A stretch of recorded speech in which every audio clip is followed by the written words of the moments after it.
مفتی طارق مسعود کے بیانات کے لیے طارق مسعود آفیشیل کو سبسکرائب کریں۔ طارق مسعود آفیشیل۔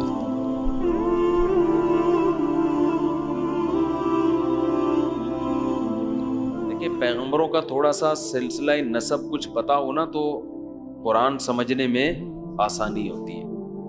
قرآن میں جن پیغمبروں کا تذکرہ ہمیں ملتا ہے ان میں سب سے پہلے آدم علیہ السلام، ان کے بعد ادریس علیہ السلام، ان کے بعد نوح علیہ السلام۔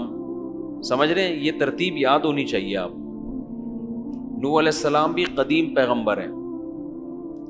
پھر نوح علیہ السلام کے بعد حضرت ہود علیہ السلام، یہ بھی ابراہیم علیہ السلام سے پہلے کے ہیں۔ پھر حضرت صالح علیہ السلام، کیونکہ حضرت ہود علیہ السلام نے اپنی قوم کو نوح علیہ السلام کا واقعہ سنایا کہ ان کا انجام دیکھو کیا ہوا، تمہارا انجام بھی ویسا نہ ہو جائے۔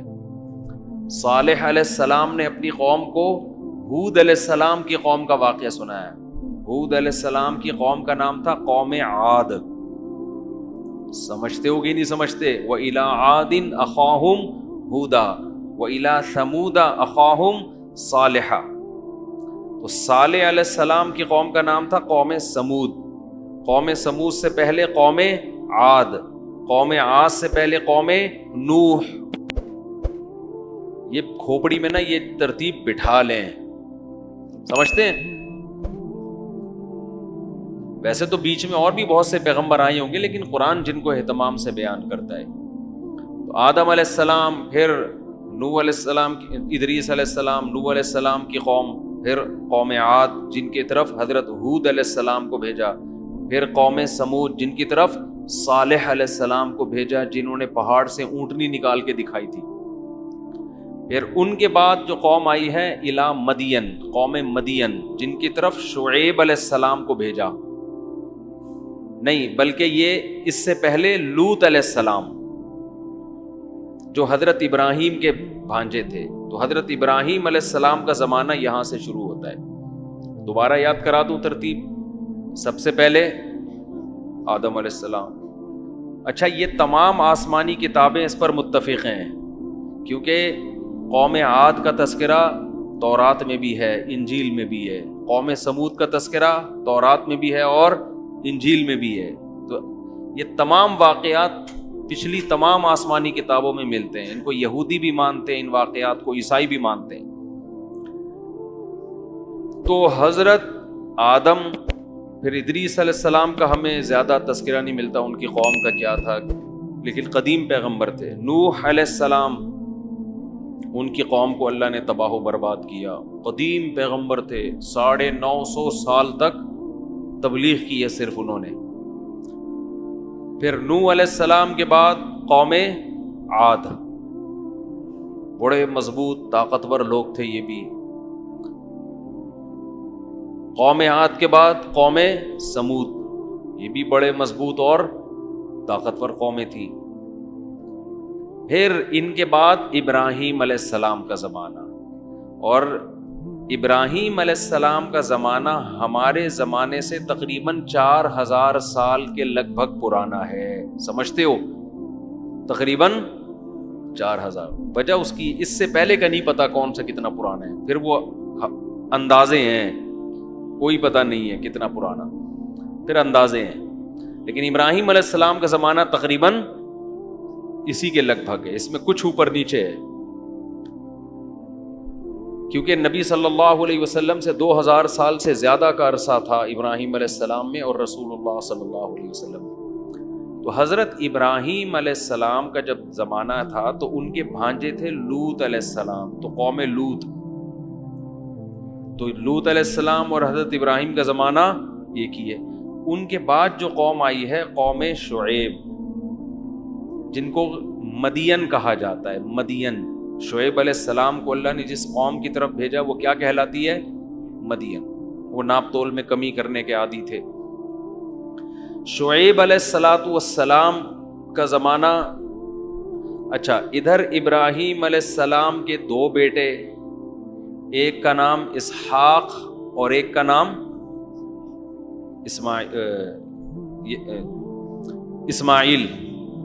اچھا یہ جو شعیب علیہ السلام تھے نا، بعض حضرات کا خیال ہے ان کا اور موسیٰ علیہ السلام کا زمانہ قریب قریب ہے، واللہ اعلم، لیکن یہ تھے بہرحال ابراہیم علیہ السلام کے بعد. اب یہ کس زمانے میں گزرے اس کی ہمیں زیادہ ڈیٹیل نہیں ملتی. اتنا بعض حضرات کا خیال ہے کہ حضرت موسیٰ کا اور ان کا زمانہ قریب قریب ہے. تو ادھر جو زیادہ تفصیل ہے حضرت ابراہیم جو 4000 سال پہلے، ابراہیم علیہ السلام کے 2 بیٹے، ایک کا نام اسحاق اور ایک کا نام اسماعیل. اسماعیل علیہ السلام مکہ میں آباد ہوئے، ان کی ایڑیوں سے زمزم کا چشمہ پیدا ہوا. حضرت ابراہیم کی ایک زوجہ حضرت ہاجرہ وہ مکہ میں آباد ہوئیں، اور ابراہیم علیہ السلام کی ایک زوجہ حضرت سارہ وہ کہاں تھیں؟ فلسطین میں، بیت المقدس میں، ارض شام میں. سمجھتے ہو کہ نہیں سمجھتے؟ تو حضرت سارہ کے جو بیٹا ہوا ان کا نام کیا تھا؟ اسحاق. اور حضرت ہاجرہ کے جو ہوا ان کا نام کیا تھا؟ اسماعیل. اسماعیل علیہ السلام کی اولاد ہوتی رہی، کوئی پیغمبر پیدا نہیں ہوا. تقریباً 2-2.5 سال کے بعد جا کے رسول اللہ صلی اللہ علیہ وسلم پیدا ہوئے مکہ میں. سمجھتے ہو؟ حضرت اسماعیل علیہ السلام نے، کیونکہ چشمہ تھا نا وہاں پانی کا، وہ تو ایسی زمین تھی جہاں سرے سے گھاس کا تنکا بھی نہیں تھا. دیکھو اس میں بڑی حکمت ہے.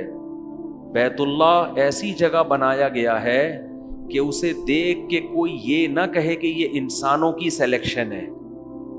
انسان جب بھی خود سے کوئی خود ساختہ معبود بناتے ہیں یا خود ساختہ عبادت گاہ بناتے ہیں، اس میں اس کا تو خیال کریں گے نا کہ پبلک کے لیے یہاں پہنچنا آسان بھی ہے کہ نہیں ہے.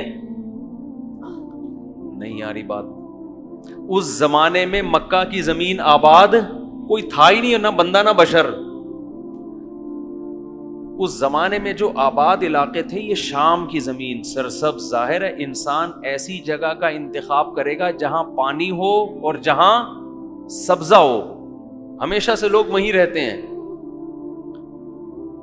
مکہ جس جگہ ہے نا، آپ ہوائی جہاز سے جب سفر کرتے ہیں اتنے لمبے لمبے ریگستان اور گھاس کا تنکا آپ کو دور دور تک نظر نہیں آئے گا. تو اللہ نے ابراہیم علیہ السلام کو حکم دیا فلسطین سے، شام کی مقدس سرزمین سرسبز زمین سے چل کے کہاں پہنچنا ہے؟ مکہ. آپ ذرا میپ پہ، گوگل میپ پہ سرچ کر کے دیکھ لو کتنا لمبا راستہ، نہ کوئی سڑک ہے، ریگستانوں کا سفر ہے، اونٹ پہ بیٹھ کے جانا ہے، زاد راہ کتنا لینا ہے. یہ خود اس کی علامت ہے کہ یہ انسانوں کا بنایا ہوا گھر نہیں ہے یہ، ورنہ انسان ایسی لوکیشن کا کبھی بھی انتخاب نہ کرتا. سمجھتے ہو کہ نہیں سمجھتے؟ اگر یہ خود ساختہ ہوتا نا، کسی نے بنا لیا ہوتا، جیسے ملحد لوگ کہتے ہیں کہ بنا لیا بس بیٹھ کے، تو یہاں کیوں بناتے بھائی ریگستان میں؟ پیٹرول تو اب نکلا ہے نا، مارکیٹیں تو اب بنی ہیں. وہ اتنی دور جا کے نا 4 پہاڑوں کے بیچ میں اللہ نے کہا کہ گارے مٹی کا گھر بنا دو. اس میں بڑی حکمت تھی تاکہ لوگوں کو یقین آ جائے کہ اس جگہ کی سلیکشن یہ اللہ کی طرف سے ہے، اس میں انسان کی رائے کا دخل نہیں ہے.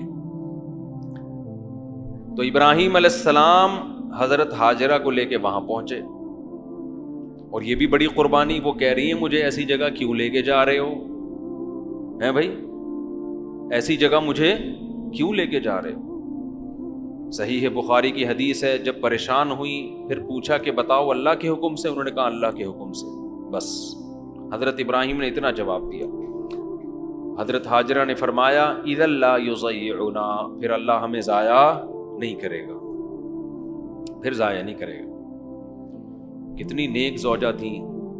آج کل کی اگر عورتیں بھی اسی طرح ہو جائیں ہیں بھائی، کتنی ہنسی خوشی زندگی گزرنا شروع ہو جائے. تو خواتین پھر ٹینشن دیتی ہیں کہ بھائی مرد بھی اگر اچھے ہو جائیں تو بھی بڑی ہے، دونوں طرف تالی دونوں ہاتھوں سے بجتی ہیں. تو وہاں پر ابراہیم علیہ السلام حضرت ہاجرہ کو اور ان کے بیٹے اسماعیل علیہ السلام کو چھوڑ کے آ گئے. بس اللہ کا حکم ہے. اللہ نے کہ بڑی حکمتیں تھی بھائی, یہاں پر اللہ نے مکہ کو آباد کرنا تھا, یہ سب اللہ کی طرف سے ہو رہا ہے کام. وہاں اسماعیل علیہ السلام کی ایڑیاں سے اللہ نے زمزم کا چشمہ پیدا کیا, اور ایسا پانی پیدا کیا ہے کہ آج تک وہ پانی ختم ہونے کا نام نہیں لے رہا. 4000 سال گزر گئے ہیں, دنیا میں کوئی چشمہ اتنا قدیم نہیں ہے جو اتنا لوگوں کو سیراب کر رہا ہو, اتنا سیراب کر رہا. اچھا, اس میں بھی دیکھو حکمت ہے. اللہ دودھ کی نہر بھی جاری کر سکتے تھے, شہد کی نہر بھی جاری کر سکتے تھے. اس سے پتہ ہے کیا ہوتا, پھر غیر مسلموں کو موقع مل جاتا کہ یار یہ قدرتی طور پر نا ایک یونیک قسم کی جگہ ہے, تو اس یونیک ہونے کی وجہ سے اس جگہ کو لوگوں نے عبادت گاہ بنا لیا, سادہ پانی نکالا ہے, ٹھیک ہے نا, کیونکہ زندہ رہنے کے لیے پانی بہرحال ضروری ہے. کوئی بھی عجیب سی چیز ہو جاتی نا, معجزہ تو ظاہر ہو جاتا, لیکن لوگ کہتے یار یہ اندر کچھ زمین میں کچھ کیمیکل مل کے دودھ جیسی چیز نکل رہی ہے, تو کہیں سے لوگ گزرے ہوں گے, انہیں کوئی ایسا کیمیکل نظر آیا ہوگا, تو اسی جگہ کیونکہ ہر عجیب چیز کو لوگ کیا بنا لیتے ہیں, معبود ہوتا ہے نا, ہر عجیب چیز کو لوگ نا معبود بناتے ہیں. اللہ نے کہا کچھ بھی عجیب نہیں ہوگا یہاں پہ, ریگستان, بیابان, نہ پیداوار, بواد غیر ذی زرع, گھاس کا تنکا نہیں ہے, کوئی اٹریکشن کی چیز یہاں پہ نہیں ہوگی. پانی تو اس لیے کہ وہ تو زندہ رہنے کے لیے, پانی بھی نہ ہوتا تو پھر تو مر جاتے نا, لیکن پانی ایسا خاندانی پیدا کیا کہ آج تک وہ پانی ختم ہونے کا نام نہیں لے رہا. تو اب وہاں پر حضرت ہاجرہ اپنے بیٹے اسماعیل علیہ السلام کے ساتھ جا کے رہنے لگی. پانی جمع ہو گیا. اسماعیل علیہ السلام کا گزر بسر کیسے ہوتا تھا, کہتے ہیں کہ کچھ ہی وقت میں وہاں نا ایک قبیلہ گزرا ہے, سفر کرتے ہوئے نہیں قافلے جا رہے ہوتے, تو ان کو پانی کا احساس ہوا. پہلے زمانے میں پانی بڑی نعمت تھی. جرہم قبیلہ تھا, انہوں نے آ کے وہاں پڑاؤ ڈال دیا. تو وہیں پر اسماعیل علیہ السلام کی شادی ہوئی, اسی خاندان کی کسی لڑکی سے, کسی خاتون سے. پھر اسماعیل علیہ, اور وہ قبیلہ وہیں آباد ہو گیا. اور حضرت اسماعیل علیہ السلام کا جو گزر بسر تھا نا, کھانا پینا, وہ تھا شکار سے. وہ کیا کرتے تھے, شکار. حدیث میں آتا ہے ارمو فإن اباکم کان رامیا. نبی صلی اللہ علیہ وسلم جب صحابہ کو جنگ میں تیروں کی ترغیب دیتے, فرماتے تمہارے باپ اسماعیل تیر انداز تھے, تم بھی تیر اندازی سیکھو, تیر چلانا سیکھو. اردغل سے کم از کم یہ فائدہ ہو گیا, لوگوں کو تیر تلوار سے تھوڑی سی محبت ہو گئی ہے. تو حضرت اسماعیل کا گزر بسر کیا تھا, کیونکہ وہاں نہیں تھا مدینہ, پھر تجارتیں شروع کی, لوگوں نے دور دراز جانا شروع کیا. تو پھر عرب لوگ تجارتوں کے, شام کی تجارت, شام قافلے جایا کرتے تھے, تجارتی سامان لاتے تھے. خیر, تو ادھر اسماعیل علیہ السلام کے آگے ابراہیم علیہ السلام کے دین کو اسماعیل علیہ السلام نے فالو کیا, توحید پرستے. آہستہ آہستہ آہستہ ان کی اولادوں میں بت پرستی اور شرک آنا شروع. یہ شرک اتنی گندی چیز ہے, یہ دینداروں میں بھی آتی ہے, اور یہ محبت کے نام پہ آتی ہے, یاد رکھو. جو مذہب کو فالو نہیں کرتے ان میں کبھی بھی بت پرستی نہیں ہوتی. ہمیشہ بت پرستی کے پیچھے اندھی عقیدت ہے. ہمیشہ بت پرستی کے پیچھے کیا ہے, اندھی عقیدت. بزرگوں سے, اہل اللہ سے, ان کو باپ بنا لیتے ہیں, پتہ نہیں کیا سمجھتے ہیں کہ یہ کچھ عجیب سی چیزیں ہیں. یہ بھائی بزرگ ہماری طرح کے انسان ہوتے ہیں, کھاتے ہیں پیتے ہیں, ان کو ہمارے بارے میں ککھ بھی پتا نہیں ہوتا. ان سے عقیدت صرف ان کے نیک عمل کی وجہ سے ہوتی ہے. باقی نہ وہ گنجے کے سر پہ بال نکال سکتے ہیں, نہ وہ اندھے کو بینائی دے سکتے. کسی کے ہاتھ پہ کوئی کرامت ظاہر ہو جائے تو وہ بھی اللہ کی طرف سے ہوتی ہے. ہاتھ ان کا ہوتا ہے, کام کرنے والا کون ہے, اللہ. تو اللہ نے ان کو اختیارات پھر بھی نہیں دیے ہوتے کہ جب چاہیں گے گنجے کے سر پہ ہاتھ رکھیں گے بال نکل آئیں گے. ایسا نہیں ہوتا. پتہ نہیں گنجے کی مثالیں مجھے کیوں ذہن میں آتی ہیں, کی مثالیں تو اور بھی بہت ساری ہیں, لیکن جو گنجے کی مثال دینے میں مزہ آتا ہے وہ کسی اور مثال میں نہیں آتا. تو ادھر اس ابراہیم علیہ السلام کے بیٹے جو ادھر ارض شام میں, وہ تھے اسحاق علیہ السلام. اللہ نے ان کو یہاں کے لیے منتخب کیا. اسحاق علیہ السلام کے بیٹے یعقوب علیہ السلام. یعقوب علیہ السلام بھی نبی, حضرت اسحاق بھی نبی. یعقوب علیہ السلام کے 11 بیٹے جن میں 2 کے نام ہمیں ملتے ہیں, ایک بنیامین اور ایک یوسف علیہ السلام. حضرت یوسف علیہ السلام کو اللہ نے نبوت عطا فرمائی. یوسف علیہ السلام کو بھائیوں نے کنویں میں ڈال دیا. یہ ہم تفصیل پڑھیں گے آگے, بھی تو خلاصہ بیان کر رہا ہوں. پھر کنویں سے نکل کے مصر کے بازاروں میں فروخت ہوئے, ہوتے ہوتے بادشاہ کے محل میں پہنچتے پہنچتے مصر کے بادشاہ بن گئے. جب مصر کی حکومت آپ کے پاس آئی ہے تو آپ نے اپنے والد یعقوب علیہ السلام کو ارض شام سے کہاں بلوا لیا؟ مصر. سمجھتے ہیں؟ وہاں حکومت بنی اسرائیل کی نہیں. بنی اسرائیل کیوں کہتے ہیں ان کو؟ یعقوب علیہ السلام کا لقب تھا اسرائیل. اسرائیل یہ عبرانی زبان کا لفظ ہے. ایل اللہ کو کہتے تھے. اسرا کا معنی عبد, عبداللہ کا ترجمہ ہے یہ اسرائیل. تو حضرت یعقوب علیہ السلام کا لقب کیا تھا؟ اسرائیل. تو ان کی جتنی اولادیں ہیں وہ کیا کہلاتی ہیں؟ بنی اسرائیل. حضرت یعقوب کے ایک بیٹے کا نام تھا یہودا. سمجھتے ہیں؟ تو آگے جتنی نسل چلی ہے نا ان کو بنی اسرائیل بھی کہا جاتا ہے اور یہودی بھی, اس یہود کی اس بیٹے کی طرف نسبت کرتے ہوئے. سمجھتا ہے کہ نہیں سمجھتا ہے؟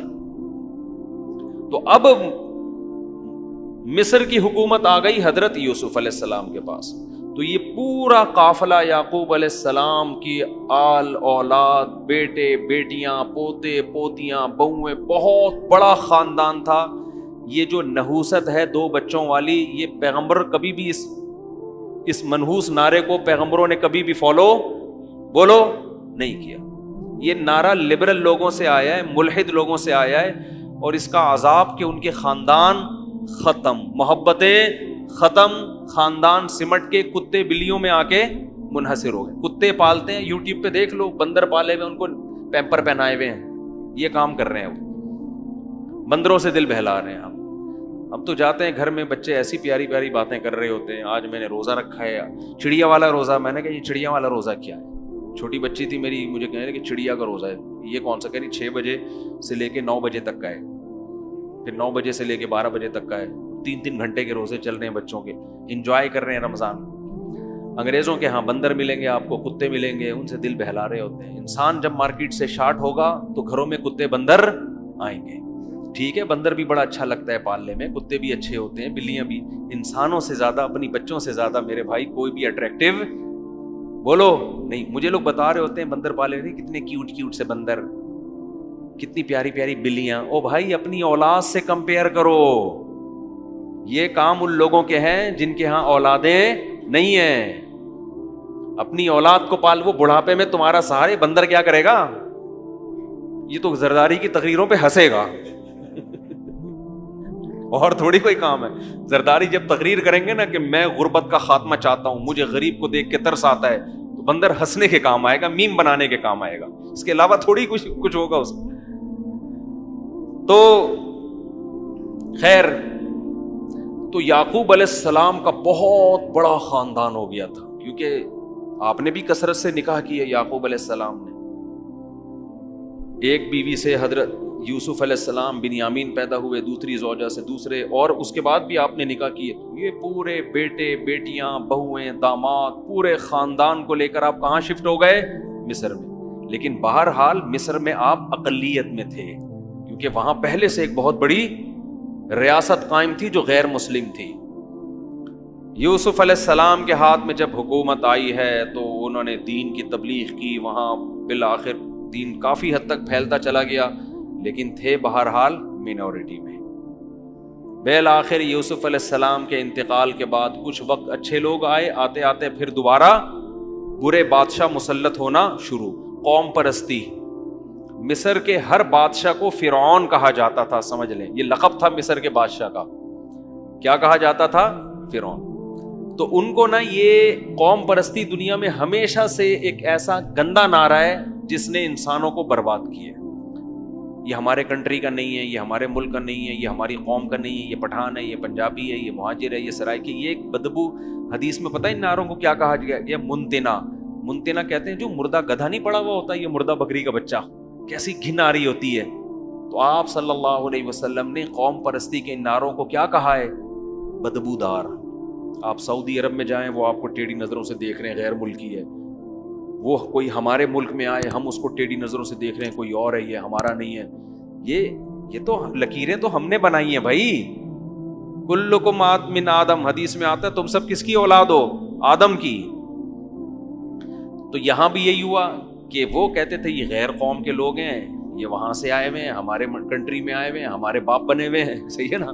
یوسف علیہ السلام تو حکومت میں تھے نا بھائی، قابلیت کی بیس پہ حکومت آپ کے ہاتھ میں آئی تھی. آپ نے تو مصر کی حکومت کو قحط سے، ہلاک ہونے سے بچایا، اور مصر کی گورنمنٹ کی معاشی ترقی کا ذریعہ بنے. اس بیس پہ تو آپ کو اس قوم کا شکر ادا کرنا چاہیے.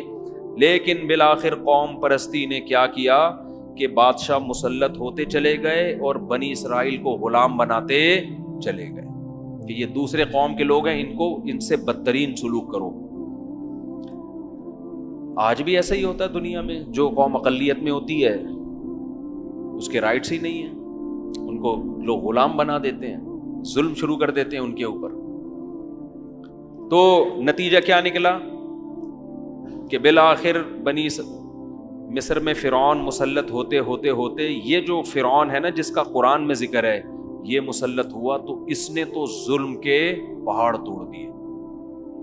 اس کو ہر وقت خطرہ لگا رہتا تھا کہ یہ قوم توحید پرست ہے، ایک نظریہ ہے، اور ایک خدا کو ماننے والے لوگ ہیں، پیغمبروں کو ماننے والے لوگ ہیں.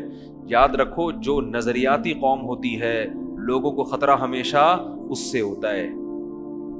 آج ملحد لوگ ہندو مذہب کا آپ کو مذاق کبھی بھی اڑاتے ہوئے نظر نہیں آئیں گے. آپ دیکھ لو یوٹیوب پہ ہندو ملحدوں کو، جو ایتھیسٹ ہوتے ہیں نا. آپ نے دیکھا ہوگا نا، ایک ہمارے ملک میں ایک لبرل خاتون مری تھی، اس کا جنازہ پڑھایا عورت نے. دیکھا ہوگا نا، عورت نے. تو اوریہ مقبول جان صاحب کا ایک بڑا اچھا انٹرویو آیا کہ عورت جنازہ پڑھا رہی ہے، یہ اسلام کا مذاق ہے، اسلام میں عورت جنازہ کی امامت نہیں کرتی. انہوں نے کہا یہ مذاق نہ کبھی کسی عیسائی مذہب کے ساتھ کوئی کرتا ہے نہ ہندو مذہب کے ساتھ. ہر ایک کی رسومات کا احترام کیا جاتا ہے. یہ صرف اسلام کا مذاق کیوں اڑوایا جا رہا ہے؟ بھائی ہر مذہب میں ہوتی ہے نا کچھ تعلیمات. مجھے ان کا بیان بڑا اچھا لگا تھا کہ نشانہ کس کو بنایا جا رہا ہے؟ اسلام. نبی صلی اللہ علیہ وسلم پہ اعتراضات کیے جاتے ہیں، آپ نے یہ کیا، آپ نے یہ کیا، آپ نے. ایک صاحب نے میرے بیان پہ اعتراض کیا، میں نے جلد نکاح کی ترغیب دی نا. ایک صاحب نے کہا کہ ان سے بولو، ان مولویوں سے بولو اپنی 9 سال کی بچی کا نکاح 50 سال کے آدمی سے کیا کریں، پھر پیغمبر کی سنت زندہ ہوگی. اعتراض سمجھ میں آیا؟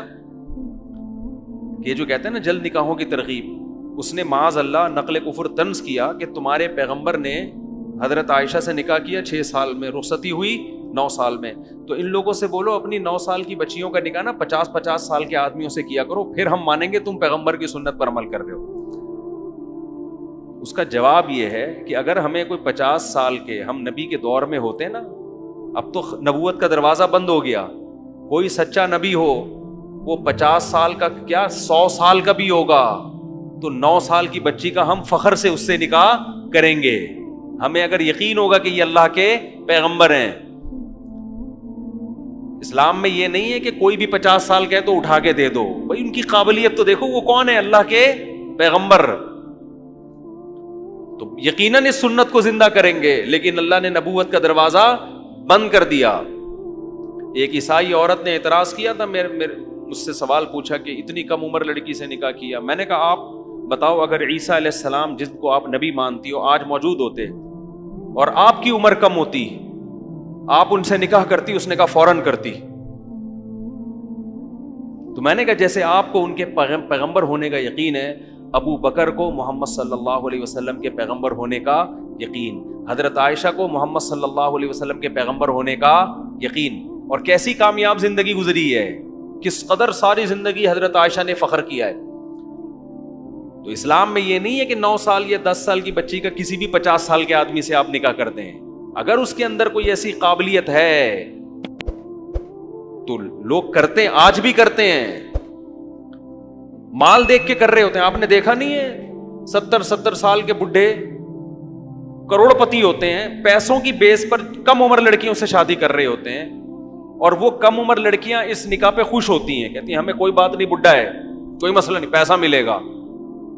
تو جب پیسے کی بیس پر وہ کمپرومائز کرتی ہیں تو نبوت کی بیس پر, نبوت تو اس کائنات کا سب سے بڑا عہدہ ہے, اور امی عائشہ کو اس نکاح سے جتنے فائدے ہوئے اتنے کسی خاتون کو کسی سے نکاح سے ایسے فائدے نہیں ہوئے. آج حضرت عائشہ کا نام جو دنیا جانتی ہے اور ادب و احترام سے لیتی ہے, وہ اس لیے کہ آپ کا نکاح کس سے ہوا؟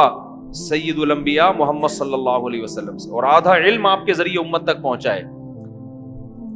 تو یہ جتنے اعتراض پیغمبر کی شخصیت پہ کریں گے, کسی اور مذہب کے ماننے والوں کی شخصیت پہ نہیں, حالانکہ ان پر کروڑوں اعتراضات ہوتے ہیں, کروڑوں. تو اس سے ہمیں پتا چلتا ہے کہ بھائی جن تلوں میں تیل ہوتا ہے نا, انہی سے تیل نکالنے کی کوشش کی جاتی ہے. ان کو پتا ہے کہ دنیا میں اگر کوئی مذہب ہے تو کون سا ہے؟ اسلام ہے. باقی کو کوئی ویسے ہی نہیں مانتا, باقیوں کو لوگ ویسے ہی لفٹ نہیں کراتے. اس لیے سارے اور پھر مسلمان علماء پہ اعتراضات, مولویوں کے پیچھے پڑے رہیں گے. ایک ملحد نے بقرعید پہ دکھایا ایک مولوی کا پیٹ اتنا بڑا نا, ایسے دکھایا, فرضی تصویر بنائی تھی اور کہا تھا یہ بکروں کا قبرستان ہے. یہ کیا ہے؟ یہ جو بکرے کٹیں گے نا اس کا کیا ہی ہے؟ قبرستان. میں نے تو نہیں دیکھا کوئی مولوی اتنے بکرے کھاتا ہو. ان بقرعید کے دنوں میں جتنا غریب آدمی گوشت کھاتا ہے نا وافر مقدار میں, اتنا امیروں کو نہیں ملتا. امیر تو پورے سال کھاتے ہیں. بقرعید کے دنوں میں اگر وہ بناتا نا کسی غریب آدمی کا پیٹ اور کہتا یہ مسلمانوں میں جو غریب لوگ ہیں ان کا پیٹ بکروں کا قبرستان ہوتا ہے, ہم کہتے ہیں صحیح بات کر رہا ہے کہ ان دنوں میں جتنا گوشت غریب کو کھانے کو ملتا ہے اتنا پورے سال کھانے کو نہیں ملتا. لیکن کہاں لے کر آ رہا ہے؟ مذہبی رہنماؤں کو. تو ان کی دشمنی اسلام سے, ان کو پتا ہے دنیا میں پنپنے والا کون ہے؟ اسلام ہے. خیر جلدی سے بات کو سمیٹتا ہوں. تو بنی اسرائیل جو تھے, فرعون کو خطرہ کس سے تھا؟ بنی اسرائیل سے. ان کا ایک مذہب ہے, یہ صحیح تعلیمات کو فالو کرتے ہیں. تو فرعون نے کیا کیا؟ بچوں کو قتل کرنا شروع, ان کی نسل ختم کرو. پہلے زمانے میں نسل روکنے کا طریقہ آتا نہیں تھا, قتل کیا جاتا تھا. اب اسلام دشمن قوتوں نے قتل کے عیب سے, قتل کے الزام سے بچنے کے لیے انہوں نے نیا فارمولہ لے کر آئے ہیں کہ پیدا ہونے سے روک دو. آپ کو پتہ ہے تعلیم پہ اتنا خرچ نہیں ہو رہا جتنا بچوں کی ولادت روکنے پہ خرچ ہو رہا ہے کہ ان کو پڑھائیں گے کیسے. الٹی کہانی ہے یا نہیں ہے؟ نہیں آئی سمجھ میں؟ جو بجٹ پاس ہوتا ہے نا فیملی پلاننگ کے لیے, وہ اتنا بجٹ ہے کہ اس میں ہر بچے کو بہترین تعلیم فری دی جا سکتی ہے. یہ ایسا ہی ہے جیسے میں کہوں کہ یار میرے 6 بچے ہو گئے تو میں پڑھاؤں گا کیسے. تو ان بچوں کو کی تعلیم پہ میں نے کیلکولیشن کی 10 لاکھ خرچہ آ رہا تھا, 15 لاکھ میں نے بچے روکنے پہ خرچ کر دیے. تو دنیا میں بے وقوفی کی بات ہوگی کہ نہیں ہوگی؟ تو یہ بے وقوفی دنیا میں ہو رہی ہے. فیملی پلاننگ کے ذریعے نسل روکنے پر جتنا پیسہ خرچ ہو رہا ہے اتنا بچوں کی ایجوکیشن پہ خرچ نہیں ہو رہا. تو یہی وہ فرعون والا فلسفہ ہی ہے کہ نسل کو بڑھنے نہ دو, ان کی سپیڈ بہت تیز ہے, کل یہ بنی اسرائیل کی آبادی زیادہ ہو گئی, یہ ہم ہی کو کھا جائیں گے. تو وہی فلسفہ آج دنیا میں ہے کہ ایشیائی ملک ہیں, غریب ملک ہیں, ان کو سمٹنے دو, ورنہ یہ بڑھیں گے تو یہ ترقی کریں گے. خیر, تو اب یہاں پر اللہ نے پھر بھیجا حضرت موسیٰ علیہ السلام کو مصر میں. تو موسیٰ علیہ السلام بھی کس کی اولاد میں؟ حضرت ابراہیم علیہ السلام کی. اور ایسے پیغمبر بھیجے کہ قرآن جتنی محبت سے اور جتنے اہتمام سے موسیٰ کا تذکرہ کرتا ہے ایسا تذکرہ قرآن کسی اور پیغمبر کا نہیں کرتا. ہر تھوڑی دیر میں موسیٰ, ہر تھوڑی دیر میں موسیٰ. اور اتنی زبردست قرآن نے ہسٹری بیان کی ہے فرعون اور موسیٰ علیہ السلام کی کہ جتنے اسباق اس واقعے میں ملتے ہیں اتنے اسباق ہمیں کسی اور واقعہ میں نہیں ملتے. بہت بڑا ایک اللہ کی طرف سے نا عالی شان ایک معجزے کا ظہور ہوا, اور اتنی مہلت دی گئی فرعون کو. وہ ہم پڑھیں گے انشاءاللہ جب یہ آیتیں آئیں گی, کس قدر طریقوں سے سمجھایا گیا, مختلف اس طوفان بھیجے گئے، مینڈکوں کا عذاب، خون کا عذاب کہ یہ ایمان لے آئے، لیکن وہ ہٹ دھرم ہی کرتے کرتے بالآخر قرآن کہتا ہے ہم نے فرعون کو غرق کیا اور صبح و شام اس کو آگ میں جلایا جاتا ہے، اس کی جسم کو ہم نے محفوظ کر لیا۔ تو اس واقعے کو جتنے اہتمام سے بیان کیا، قرآن نے کسی اور واقعے کو بیان نہیں کیا۔ اس سے پتہ چلتا ہے کہ اللہ کی نظر میں موسیٰ کلیم اللہ کا مقام بہت زیادہ بلند ہے۔ تو حضرت موسیٰ علیہ السلام کے بعد کیا ہوا؟ اب ترتیب یاد ہو رہی ہے نا؟ آدم، نوح، ہود، صالح، ابراہیم، لوط علیہم السلام، اور پھر ادھر اسحاق، پھر یعقوب، پھر یوسف، پھر موسیٰ علیہم السلام۔ پھر موسیٰ علیہ السلام کے بعد یہ سارے مشہور پیغمبر پیدا ہوئے ہیں۔ اچھا، ہمارے نبی سے پہلے جو آخری نبی تھے عیسیٰ علیہ السلام تھے، یعنی ان کے بعد ہمارے نبی آئے ہیں۔ تو یہ پھر عیسیٰ علیہ السلام سے پہلے گزرے نبی حضرت داؤد علیہ السلام۔ موسیٰ علیہ السلام کے بعد مشہور پیغمبر کون سے تھے؟ داؤد علیہ، پرسوں ان کا واقعہ بیان کیا تھا نا کہ بنی اسرائیل میں داؤد جو تھے انہوں نے قتل کیا جالوت کو، پھر اللہ نے بنی اسرائیل کی حکومت آ گئی۔ داؤد علیہ السلام کے بیٹے سلیمان علیہ السلام، پھر اچھا یونس علیہ السلام بھی قدیم پیغمبروں میں سے ہیں، ان کا زمانہ بھی حضرت ابراہیم علیہ السلام سے پہلے کا ہے۔ تو ادھر جو تھے سلیمان علیہ السلام کی آگے اولاد میں حضرت عمران پیدا ہوئے ہیں۔ کون پیدا ہوئے ہیں؟ اب یہ پیغمبر تھے یا نہیں تھے اس سے قرآن خاموش ہے۔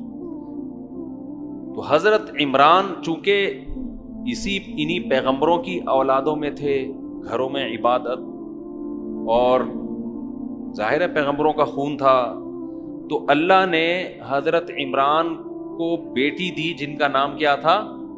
مریم۔ حضرت عمران کی اہلیہ نے منت مانی کہ میرے اگر اولاد ہوگی تو میں اسے مسجد اقصیٰ کی خدمت کے لیے وقف، وہ دین کی خدمت کے لیے وقف ہوگی۔ لیکن وہ بیٹی جو پیدا ہوئی تو وہ بیٹے کے بجائے کیا پیدا ہو گئی؟ بیٹی۔ تو حضرت مریم کے خالو تھے حضرت زکریہ علیہ السلام۔ تو اس سے پتہ چلتا ہے زکریہ علیہ السلام کا زمانہ اور عیسیٰ علیہ السلام کا زمانہ کیا ہے، کیونکہ حضرت عیسیٰ کس کے بیٹے ہیں؟ حضرت مریم کے، اور حضرت مریم کے خالو کون ہیں؟ حضرت زکریہ علیہ السلام۔ پھر حضرت زکریہ کے بیٹے تھے یحییٰ علیہ السلام۔ تو یہ پیغمبر قریب قریب ہی گزرے ہیں، اور یہ سارے جس کو آج یہودی یروشلم کہتے ہیں، یہ سارے پیغمبر ان کا مسکن، ان کا جائے قرار ان سب کی یہاں تھی۔ حضرت مریم کے پوری تاریخ ادھر ہی ہے، لوگ جاتے بھی ہیں نا، یہودی تو بہت زیادہ جاتے ہیں، اب تو ان کے قبضے میں، مسلمان بھی جاتے ہیں، تو وہ ساری تاریخ حضرت مریم علیہ السلام کے واقعات، وہ عیسیٰ علیہ السلام پیدا ہوئے اور اللہ نے کھجور کے درخت ہلانے کو کہا حضرت مریم کو کہ کلی وشربی وقرری عینا، کہ اے مریم ان کھجوروں کو کھا اور پانی پی کے اپنی آنکھیں ٹھنڈی کر، جب ان کے حضرت عیسیٰ کی ولادت ہوئی۔ تو یہ زکریہ علیہ السلام تھے حضرت مریم کے خالو۔ تو زکریہ علیہ السلام کو اللہ نے بیٹا دیا یحییٰ علیہ السلام، سمجھتے ہیں؟ تو یہ سارے پیغمبر قریب قریب۔ پھر حضرت مریم کو اللہ نے بیٹے دیے حضرت عیسیٰ۔ یہ حضرت عیسیٰ علیہ السلام جو تھے یہ بنی اسرائیل کے لاسٹ پیغمبر، چونکہ اب ان کے ساتھ یہودیوں نے بہت ظالمانہ سلوک کیا، تو اللہ نے یہودیوں سے انتقام، کیونکہ اب تک جتنے پیغمبر آ رہے تھے کس میں آ رہے تھے؟ یہودیوں میں، سارے اسحاق علیہ السلام کی اولاد میں آ رہے تھے نا، تو یہودیوں کو بڑا نوازا اللہ نے کہ سارے پیغمبر کس میں آ رہے ہیں؟ آپ کو قائد بنایا جا رہا ہے، آپ کو روحانی قائد بھی اور مادی لحاظ سے بھی قائد۔ تو جب عیسیٰ ابن مریم کے ساتھ انہوں نے ظلم زیادتی کی تو اللہ نے پھر آئندہ کے لیے، اچھا فوراً نہیں، پھر عیسائیوں کے پاس دنیا کی حکومت آئی ہے۔ عیسائیوں نے بہت بڑے، کیونکہ وہ حق پر تھے، عیسائیوں میں پھر آہستہ آہستہ شرک آنا شروع، جیسے ہماری قوم میں شرک آیا نا، رسول اللہ صلی اللہ علیہ وسلم کی سیرت پہ جلسے ہو رہے ہیں، آپ کی تعریفیں ہو رہی ہیں، یہاں تک تو ٹھیک ہے، ہوتے ہوتے اب ہر خطیب کو کچھ نئی چیز مارکیٹ میں لانی ہے، وہ وہی تعریف کرے گا جو پہلے والا کر کے گیا ہے، تو پبلک کو مزہ نہیں آتا۔ تو اس نے کچھ اور تڑکا لگایا, اگلا اور تڑکا, لوگوں کی واہ واہ سبحان اللہ. جیسے آپ یوٹیوب پہ دیکھ لو, حضرت علی کے فضائل جب بیان کیے جاتے ہیں پتہ ہی نہیں چلتا کہ یہ خدا کی تعریف ہو رہی ہے یا حضرت علی کی تعریف ہو رہی. کیونکہ خطیب کا مقصد کیا ہوتا ہے؟ مجمع کو گرم کرنا. ہاں ہو لوگ واہ واہ سبحان اللہ کلابازیاں کھائیں نا, تو وہ سادہ طریقے سے بتانے میں نہیں ہوتا. تو عیسائیوں میں یہی ہوا کہ حضرت عیسیٰ علیہ الصلوۃ والسلام کی شان میں آہستہ آہستہ غلو کرنا شروع. پہلے عیسائی کہتے تھے کہ حضرت عیسیٰ کو جو معجزے دیے گئے بھائی وہ تو اللہ کی قدرت تھی, یہ عیسیٰ کا کمال نہیں تھا. مردوں کو زندہ اللہ کر رہا ہے, عیسیٰ تھوڑی کر رہے ہیں. نابینا کو آنکھیں کون دے رہا ہے؟ اللہ دے رہا ہے, عیسیٰ تھوڑی دے رہے ہیں.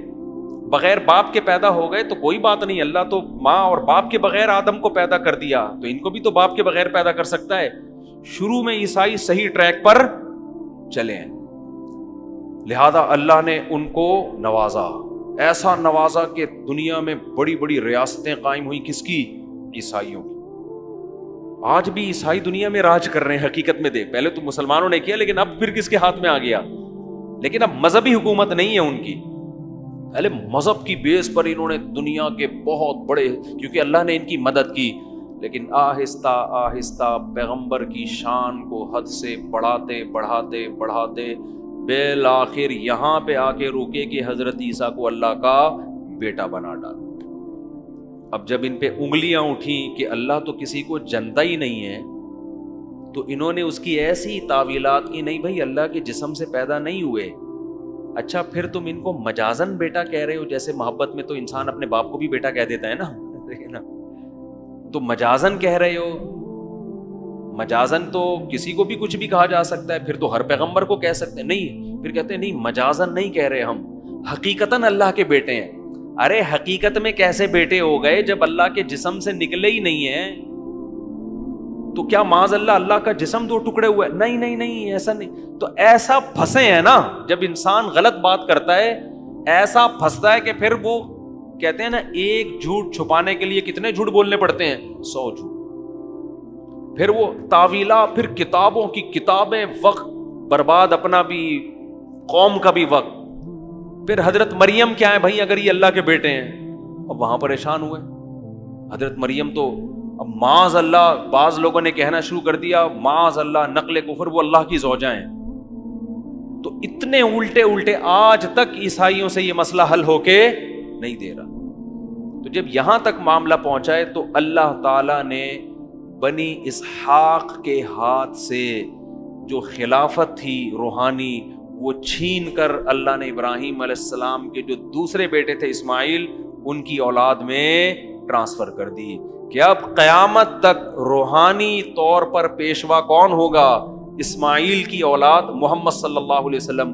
اور اب بنی اسحاق اور بنی اسرائیل قیامت تک کے لیے روحانی قیادت کے اہل اور لائق نہیں ہے. تو کچھ کام تو اللہ نے مسلمانوں سے لیا. صلاح الدین ایوبی کی تلوار چلی, بڑی بڑی جنگیں ہوئیں. پھر استنبول میں سلطان محمد فاتح نے عیسائیوں کی 1000 سال کی خلافت کو, کیونکہ اللہ کی مدد اب کس کے ساتھ ہونے لگی؟ مسلمانوں. اور کچھ انہوں نے خود کر دیا. خود انہوں نے یہ کیا کہ یہ خود اپنے مذہبی پیشواؤں کی الٹی الٹی باتوں سے پریشان ہو گئے تھے. کیونکہ جب ایک دفعہ پھینکتا ہے نا انسان تو آہستہ آہستہ وہ پھینکو بن جاتا ہے. پھر جب آپ ایک دفعہ صحیح تعلیمات اور ٹریک سے ہٹے نا تو پھر اگلا اسٹیپ اس سے. اب دیکھو بدعتیوں کو دیکھ لو, آج کے بدعتیوں کو. 50 سال پہلے یہ کچھ تھوڑے سے سیدھے نظر آئیں گے آپ کو, اتنی بدعتیں نہیں تھیں. اس سے پہلے اور تھوڑے سے صحیح, تھوڑی بدعتیں آئیں, پھر تھوڑی اور آئیں, پھر تھوڑی اور آئیں, پھر تھوڑی اور آئیں. اب اتنی ہو گئی ہیں کہ یہ خود بھی پریشان ہو رہے ہیں یار یہ ہو کیا رہا ہے مارکیٹ میں. 12 ربیع الاول کو بیت اللہ کے طواف ہو رہے ہیں, مصنوعی بیت اللہ بنائے جا رہے ہیں, ناچ گانے ہو رہے ہیں, ڈانس ہو رہا ہے. یہ خود بھی پریشان, عید کی نمازیں تک ہونا شروع ہو گئیں ربیع الاول, خود بھی پریشان ہو گئے ان کے بڑے کہ یار یہ ہو کیا رہا ہے, کہاں تک. کیونکہ بدعت کے پاؤں نہیں ہوتے. جب ایک دفعہ آپ نے بدعت کا راستہ کھول دیا اب قوم آٹومیٹک ہو جاتی ہے, اب وہ ہر چیز کو حلال کر دے گی بدعت کے نام پہ. پھر کھانے پینے کے سلسلے شروع ہوئے, 11ویں کا کھانا تو 12ویں کا کھانا, پھر فلانے کا کھانا تو ڈمکانے کا کھانا, پھر محرم کا حلیم. اور بھائی ہم کہتے ہیں سیدھا سیدھا قرآن و حدیث کو فالو کرو. قرآن و حدیث میں صرف ولیمے کا کھانا ملتا ہے اور بقرعید کا کھانا ہے, اور عید کے دن کچھ میٹھا کھا لیا کرو. اس کے علاوہ روزے ملتے ہیں, کھانا پینا بولتے کیوں نہیں ملتا.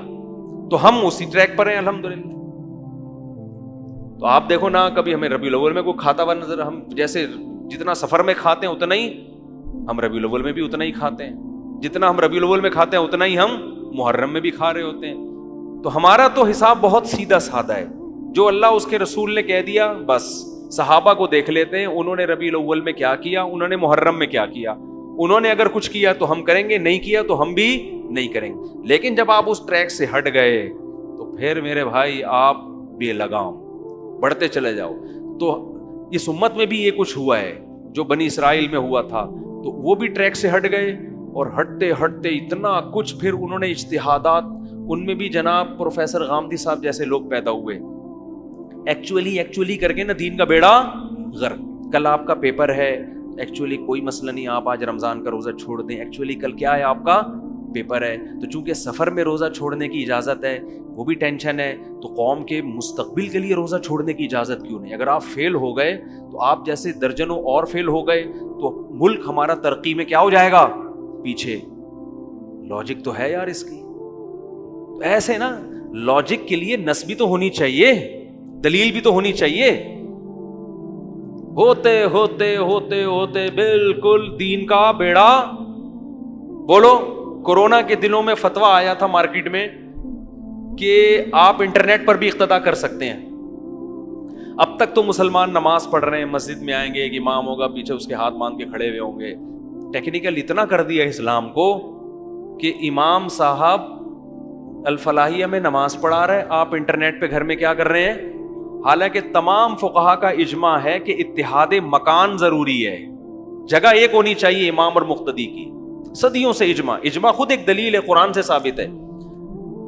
لیکن وہی ہوا, کسی نے بڑا زبردست اعتراض کیا کہ جناب پروفیسر غامدی صاحب آپ نے فتویٰ تو دے دیا, وہ لیکن یہ اسی ٹائپ کا حساب ہو گیا جو مرزا غلام احمد قادیانی نے ایک بات کی تھی, وہ میں بھی بتاتا ہوں آپ کو. یہ فتویٰ تو آپ نے دے دیا, لیکن آپ کو پتہ نہیں ہے اس پہ کتنی انگلیاں اٹھیں گی. اس لیے کہ اگر اسلام آباد کے امام کو کوئی کراچی میں بیٹھ کے فالو کر رہا ہے تو کراچی بیت اللہ کے قریب ہے اور اسلام آباد دور. یہ کون سی نماز ہے کہ امام 1500 کلومیٹر مقتدی سے پیچھے کھڑا ہوا ہے. یہ جو میں ابھی واقعہ سنا رہا ہوں, ان کو غامدی صاحب پہ آپ فٹ نہ کریں. مجھے غامدی صاحب کی ایک چیز پازیٹیو لگتی ہے, باتیں بے شک جتنی مرضی غلط کریں مگر اسٹائل تہذیب یافتہ ہے. کیونکہ ہمارے بعض اسکالرز ایسے ہیں, باتیں بھی غلط اور بیان کرنے کا انداز بھی انتہائی بدتمیزی والا, جو کسی اسلامی اسکالر پہ سوٹ نہیں کرتا, اور لوگ ان کو واہ واہ کر رہے ہوتے ہیں. اب جس کو بولنا نہیں آتا, بدتمیزی والا لب و لہجہ.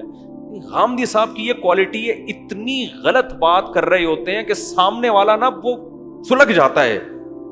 بعض دفعہ ہوتا ہے یار ایسی, اتنی الٹی بات کرتے ہیں, آدمی کانپ رہا ہوتا ہے مگر وہ مسکرا رہے ہوتے ہیں, ان کو غصہ نہیں آتا,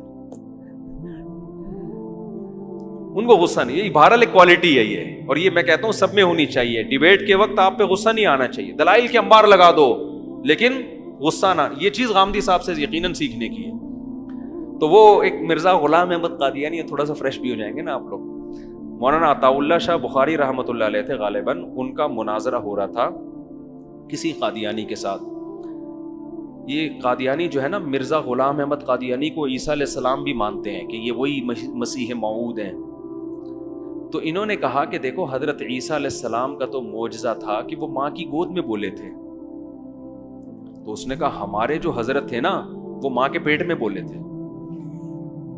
میں نے بتایا نا, جھوٹ کی ٹانگیں نہیں ہوتی. سچے میں جھوٹے میں بڑا فرق ہوتا ہے. جب آپ پھینکتے ہو نا تو پھر بعد میں سوچتے ہو کہ اس کے مطلب کیا ہے. تو انہوں نے فوراً پکڑ لیا. انہوں نے کہا اگر وہ ماں کے پیٹ میں بولتے تھے تو دیکھو راستے تو 2 ہی ہیں جہاں سے آواز آتی ہوگی, یا تو ادھر سے آتی ہوگی یا کسی اور جگہ سے آتی ہوگی. 2 ہی چیزیں ہیں جہاں سے آواز آ سکتی ہے. تو اگر ادھر سے آتی تھی تو پتہ کیسے چلتا تھا کہ بچہ بول رہا ہے کہ ماں بول رہی ہے. تو ایک ہی جگہ رہ گئی جہاں سے آواز آتی تھی جس سے پتہ چلتا تھا کہ یہ بچہ بول رہا ہے. تو یہ کیسے پیغمبر ہیں جو وہاں سے بول رہے ہیں. سمجھ رہے؟ یہ کون سا پیغمبر ہے بھائی؟ جب بولتا ہے تو آواز کہاں سے آتی ہے؟ وہاں سے آتی ہے جہاں سے وضو ٹوٹ جاتا ہے آواز آنے سے. تو وہ شرمندہ ہو گیا، وہ نا شرمندہ ہو گیا کہ یار میں کیا کہہ دیا میں نے. تو باطل کی باتیں ایسا ہی ہوتی ہیں. تو ہمارے ہاں بھی جو بدعتی لوگ ہیں انہوں نے نبی صلی اللہ علیہ وسلم کو حاضر ناظر، مشکل کشا، حاجت روا، مختار کل سب چیزیں بنا دیا. جب ان سے سوالات پوچھے جاتے ہیں کہ بھائی پھر اللہ کو کب پکاریں، نبی کو کب پکاریں، کون سی دعا اللہ سے مانگیں، جب اللہ نے سارے اختیارات نبی کو دے دیے ہیں تو پھر نبی سے ہی مانگ لیں. یہاں آ کے یہ کیا ہو جاتے ہیں؟ کنفیوز. پھر کہتے ہیں بھائی مرضی ہے، جب اللہ نے نبی کو دے دیے اختیارات آپ کے مطابق تو پھر نبی سے ہی مانگ لیں نا. تو کہہ رہے ہیں مانگ لو. ہم کہتے ہیں پھر ساری زندگی اگر کوئی پھر اللہ سے مانگنے کی ضرورت کیا ہے؟ اللہ نے دیے اسی لیے تو ہے کہ ان سے مانگو. دیکھو میں اپنا اسسٹنٹ کسی کو بناتا ہوں، کہتا ہوں بھائی کسی نے کوئی فتویٰ لینا ہے تو میرے شاگرد سے لے لے. تو میں نے اسی لیے تو کہا ہے کہ میرا ٹائم بچاؤ، اب اس سے فتویٰ لو. قرآن تو 2 اور 2 4 کی طرح کہتا ہے میں نے کسی کو بھی کسی بھی قسم کے اختیارات نہیں دیے. سارے اختیارات کس کے پاس ہیں؟ میرے پاس. لہذا نہ پیغمبر سے مانگو، نہ فرشتوں سے مانگو، نہ بزرگوں سے مانگو، نہ قبروں سے مانگو. دینے والا کون ہے؟ میں. یہ عقیدہ 2 اور 2 4 کی طرح واضح ہے، اس میں کسی قسم کی کوئی کنفیوژن نہیں. اس سے ہٹیں گے تو ایک جنگل ہے. پھر وہ کہتے ہیں جب پولیس سے مدد مانگنا جائز ہے تو پیغمبر سے مانگنا جائز کیوں نہیں؟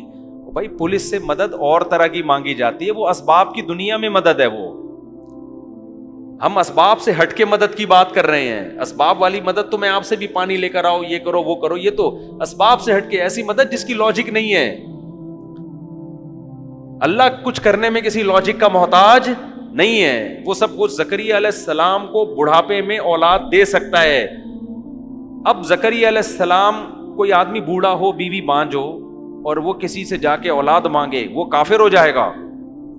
وہ کہے نا کسی بزرگ سے مجھے اولاد دے دیں، اس کا مطلب بھائی تو کیا یہ اسباب سے ہٹ کے یہ تھوڑی کچھ کر سکتے ہیں؟ بوڑھوں کو تھوڑی اولاد ہوتی ہے جبکہ بیوی بانجھ ہو.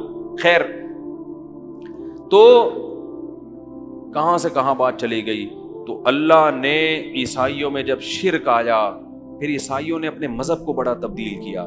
یہ جو عیسائیوں میں کزن میرج ختم ہوئی ہے، خود عیسائیوں کی تحقیق ہے، یہ بھی پادریوں کی ملاوٹ ہے مذہب میں.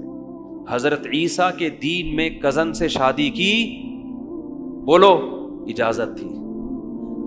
ایک انگریز عورت نے اس پہ لکھی ہے تحقیق کہ فیملی سسٹم کو ختم کرنے کے لیے نا، خاندانی نظام کو ختم کرنے کے لیے پادریوں نے یہ کرنا شروع کیا کہ دور لوگوں میں شادی کرو، قریبی رشتوں میں شادی مت کرو. کیونکہ جب آپ اپنے قریبی خاندانوں میں شادی کرتے ہیں تو آپ کی جو روایات ہیں وہ اور مضبوط ہو جاتی ہیں. تو پادری یہ چاہتے تھے کہ لوگ کس کے محتاج ہوں؟ ہم جس کو حلال کہہ دیں یہ حلال سمجھیں، ہم جس کو حرام کہہ دیں یہ حرام. اسی کو تو قرآن نے کہا اتخذوا احبارہم ورہبانہم اربابا من دون اللہ، کہ انہوں نے اپنے راہبوں کو اور اپنے عالموں کو اللہ کو چھوڑ کے خدا بنا لیا تھا. صحابہ نے پوچھا یا رسول اللہ، یہودی تو اپنے عالموں کو خدا نہیں کہتے، عیسائی تو اپنے پادریوں کو خدا نہیں کہتے، تو کیسے خدا بنا لیا؟ اس کا جواب نبی صلی اللہ علیہ وسلم نے دیا. فرمایا کیا تمہیں پتہ نہیں ہے کہ جس چیز کو انہوں نے حلال کر دیا انہوں نے حلال، جس چیز کو انہوں نے حرام کر دیا انہوں نے حرام. حالانکہ حلال حرام کرنے کا اختیار کس کے پاس ہے؟ اللہ کے پاس. اچھا، اس آیت کا آج ہمارے ہاں غلط استعمال بھی ہوتا ہے. ہمارے ہاں نا یہی آیتیں فٹ کی جاتی ہیں چاروں اماموں پر کہ دیکھو امام ابو حنیفہ جس چیز کو حلال کہتے ہیں تم بھی حلال مانتے ہو، جس کو وہ حرام کہتے ہیں تم بھی حرام.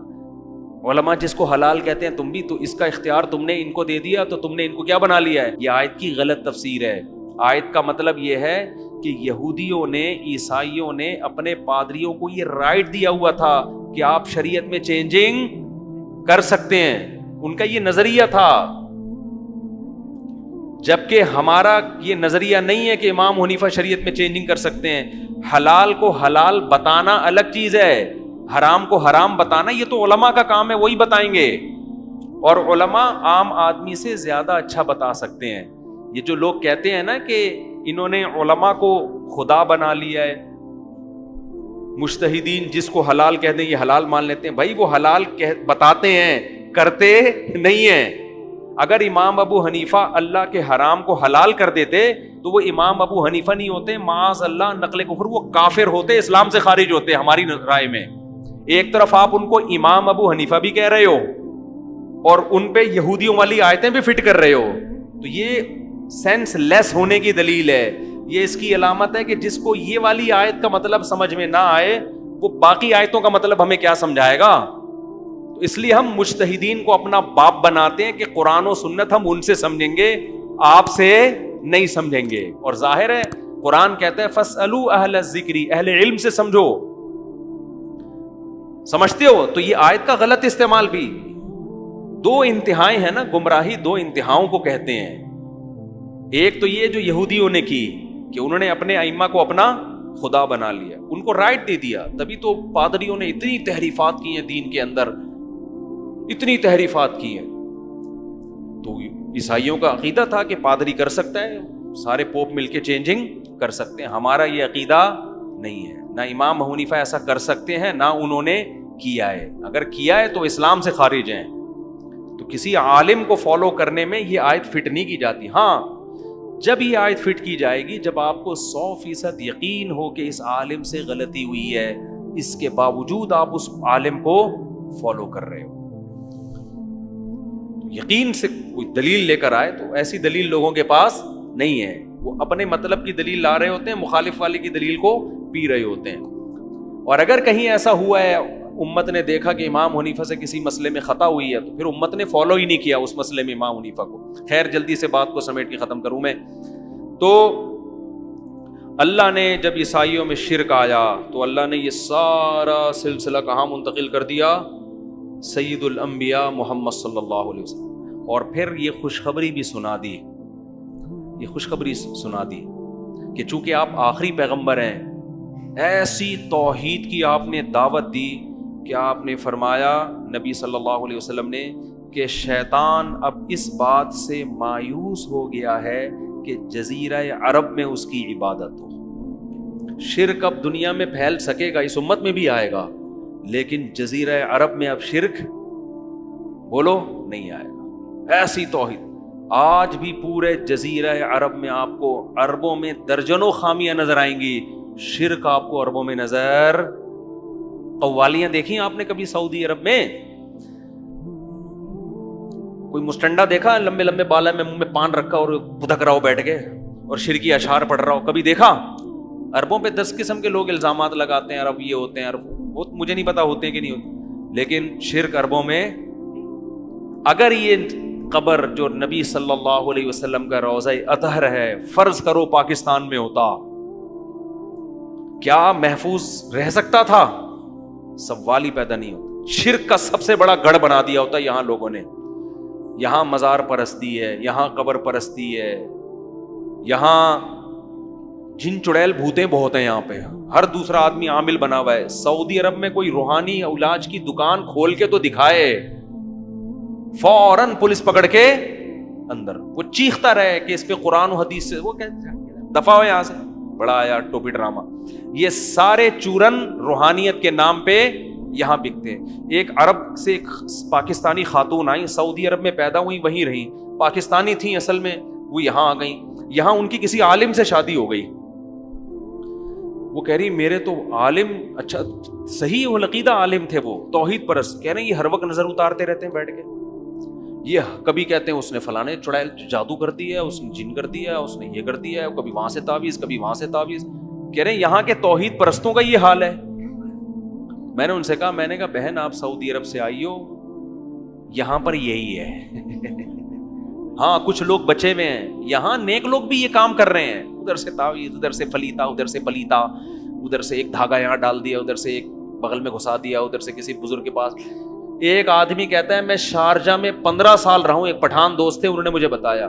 کہہ رہے نہ کوئی میں نے جن دیکھا, نہ چڑیل, نہ بھوت, نہ کوئی روحانی عامل. کہہ رہا ہے میں گاؤں جس دن آیا ہوں ہر دوسرے آدمی پہ چڑیل یا بھوت. سمجھتے ہو؟ تو اللہ نے ایسے پیغمبر دیے کہ آپ صلی اللہ علیہ وسلم نے 2 خوشخبریاں سنائی. نمبر 1 میری پوری امت اب کبھی بھی گمراہ نہیں ہوگی. عیسائیوں میں پوری امت خراب ہو گئی. نبی نے فرمایا میری امت کی ایک بڑی جماعت لا تزال طائفۃ من امتی ظاہرین علی الحق، بہت بڑی ایک جماعت ہوگی جو حق پر غالب رہے گی. تھوڑے سے لوگ نہیں، ہول سیل کے حساب سے بزرگان دین ہر دور میں نیک لوگ موجود رہیں گے. بزرگ مارکیٹ سے شارٹ نہیں ہوں گے. ٹھیک ہے پاکستان میں بر صغیر میں شرک بھی بہت ہے، لیکن توحید پرست بھی الحمدللہ ہول سیل کے حساب سے ملیں گے. تبلیغ جماعت کو دیکھ لو، ہمارے دینی مدارس میں علماء کو دیکھ لو، وہ شرک نہیں پھیلاتے. تو قوالیاں بھی ہیں، مزار پرستی بھی ہے، دھمالے بھی چل رہی ہیں، فلانے عرس بھی ہو رہا ہے، لیکن اس کے خلاف بولنے والے بھی بہت. یہ تو عجمیوں میں، اور عرب میں اللہ نے ایسا کیا کہ وہاں یہ ہے ہی نہیں. ٹھیک ہے نا، وہاں حدیث میں آتا ہے مفہوم ہے شیطان بوریا بستر لے کے کیا ہو گیا ہے، گول جزیرہ عرب سے مایوس ہو گیا. بھی یہاں بت پرستی نہیں آ سکتی، یہاں اب شرک نہیں آ سکتا. تو یہ عربوں کی بڑی خاصیت ہے. دوسری نبی نے خوشخبری کیا سنائی؟ پہلی خوشخبری امت گمراہی پہ جمع نہیں ہوگی. دوسری خوشخبری یہ امت، دوسری خوشخبری جزیرہ عرب میں شرک نہیں آئے گا. جزیرہ عرب میں شرک نہیں آئے گا. تیسری خوشخبری امت کی ایک جماعت دین کو بچانے کے لیے ہمیشہ لڑتی رہے گی. جہاد اس امت میں کبھی بھی ختم نہیں ہوگا. کیونکہ دیکھو نظریاتی جنگ بھی ہوتی ہے جس کو الغزو الفکری کہا جاتا ہے. کہتے ہیں نا 5th جنریشن وار ہے، میڈیا کی جنگ ہے. یہ جنگ بھی ہے، یہ بھی چل رہی ہے. اور ایک جنگ توپوں اور گنوں کی بھی ہوتی ہے. جب نظریاتی جنگ میں لوگ ہارتے ہیں تو چودراہٹ دکھاتے ہیں، وہ باپ بن کے آپ پر اپنی رائے زبردستی مسلط کرتے ہیں. ٹھیک ہے مسلمان مغلوب ہو جائیں گے، لیکن ایسے نہیں ہوں گے کہ بالکل ہی مارکیٹ سے شارٹ. ایک وقت آئے گا کہ ایسی آہنی دیوار بن کے کھڑے ہو جائیں گے، اتنے لڑیں گے کہ اسلام کو ختم دنیا سے نہیں ہونے دیں گے. یہ قیامت تک باقی رہے گا. حتی یقاتل آخر هذه الامت الدجال، یہاں تک کہ آپ صلی اللہ علیہ وسلم نے فرمایا اس امت کا جو آخری حصہ ہوگا، یعنی نبی کے دور سے لڑتے بالآخر آخری لڑائی کس سے ہوگی؟ دجال سے. سمجھتے نہیں ہو بات کو. اور دیکھ لو اسلامی تاریخ اٹھا کے دیکھ لو، امت اس وقت سے ابھی افغانستان میں دیکھ لو نا کیا ہوا ہے. قریب کتنی پاور استعمال کی گئی، کیا قربانی ہے کہ گھر سے 10 جنازے اٹھے ہیں جوانوں کے. ٹھیک ہے نا، پیچھے نہیں ہٹے. رشیا کا دیکھو نا، رشیا نے بخارا پہ قبضہ کیا، مسلمان لڑے، شکست ہو گئی، نہیں ٹھہر سکے. پھر آیا ترمذ پہ قبضہ کیا، امام ترمذی کا شہر، امام بخاری کا شہر. سمرقند پہ قبضہ کیا اور آذربائیجان پہ قبضہ کیا. بڑے بڑے فقہا محدثین ان علاقوں میں پیدا ہوئے. ہوتے ہوتے ایسا لگ رہا تھا اب اسلام دنیا سے کیا ہو جائے گا، ختم. بالآخر وہ فوجیں کہاں داخل ہوئیں؟ افغانستان. اس کے بعد ان کا ہدف تھا پاکستان. لیکن نبی نے کیا فرمایا؟ میری امت ایسے چین سے بیٹھے گی نہیں، مزاحمت کرے گی. وہ مزاحمت کرے گی کیونکہ آخری نبی ہیں، آخر تک باقی رہنا ہے.